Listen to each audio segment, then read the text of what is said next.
Bonjour à tous, nous sommes le jeudi 28 mai. Le Saint-Esprit nous a déjà permis de mieux appréhender ces dons, ces cadeaux dont il va nous combler le jour de la Pentecôte. Le don de sagesse, d'intelligence, le don de conseil, le don de force. Et voilà maintenant qu'il veut aussi nous gratifier d'un don de science. Non pas seulement que la science se résumerait à la capacité de l'homme à toujours mieux connaître la réalité qui l'entoure et à découvrir aussi les lois qui régissent la nature et l'univers. C'est d'ailleurs une chose très bonne.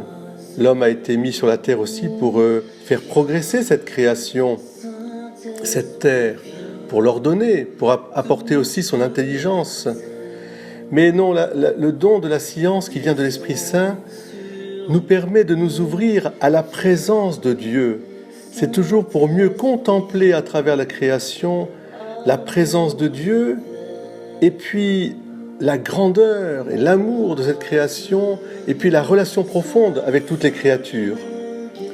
Pourquoi c'est très important de demander aussi à l'Esprit Saint ce don de la science, pour éviter évidemment deux écueils. Le premier, évidemment, c'est celui de croire que nous sommes propriétaires de la création, et puis l'autre serait aussi de se désintéresser de la création, de construire un monde sans relation avec cette création, un monde virtuel. La création nous ramène, le don de science, nous ramène au moment de la création, lorsque Dieu fit toutes choses jusqu'à l'homme en 6 jours. Et Dieu vit que cela était bon et même très bon.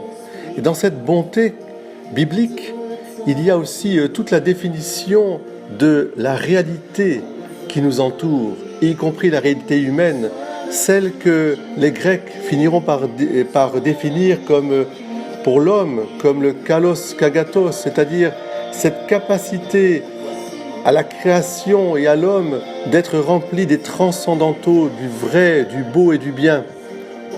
Et un homme parfaitement constitué à tous ses étages, physique, psychique, moral, spirituel et religieux, eh bien, est un homme capable justement de contenir en lui ces transcendantaux du vrai, du beau et du bien, mais aussi de les contempler dans l'œuvre de la création et de pouvoir avec Saint François d'Assise louer le soleil, louer la lune, louer les étoiles, louer les forêts, la source d'eau, etc. Et d'y voir évidemment la présence de Dieu. Alors la création devient louange, la création devient aussi un bienfait pour l'homme qui se recrée d'une certaine manière dans cette relation profonde. L'Esprit Saint va nous donner ce cadeau inestimable du don de la science. Demandons-lui aujourd'hui, habituons-nous chaque matin à ouvrir vraiment les fenêtres de notre cœur pour contempler la création et la louer. Habituons-nous aussi le soir à remercier Dieu pour cette création.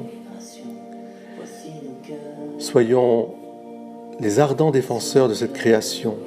Il y a 5 ans, le pape François nous faisait le cadeau, le 24 mai 2015, de son encyclique Laudato Si, et il nous appelait tous à une conversion écologique intégrale. En 2020,